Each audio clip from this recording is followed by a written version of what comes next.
Hello everyone, how are you doing? This is MD Tech here with another quick tutorial.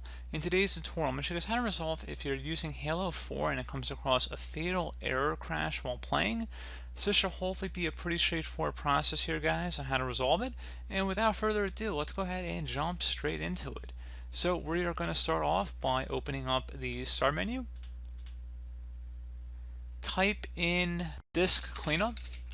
Best result should come back with Disk Cleanup. Go ahead and open that up. Select Cleanup System Files.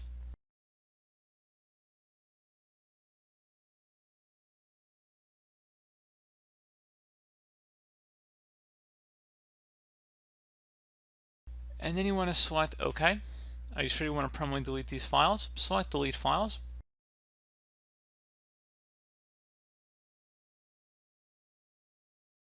And now you also want to open up the Start menu. Type in Performance.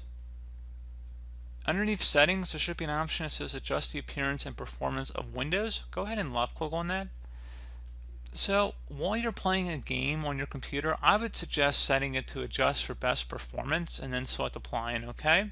So you can change it back when you're not, playing games, but it should be more responsive when you set it as such, like how I just did. Another thing you can do when you're also playing games like Halo, if you open up your computer, type in Power Options.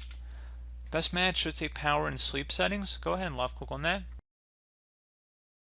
Underneath Related Settings, go ahead and left click on Additional Power Settings. Another thing I recommend doing would be to set it to high performance. So if it's set to balanced or power saver, switch to high performance whether you're on desktop or laptop. And then once you made that selection, just save it and then close out of here. Restart your computer, and then hopefully that error message should go away at that point. So as always, thank you guys for watching this brief tutorial. Do hope that I was able to help you out, and I do look forward to catching you all in the next tutorial. Goodbye.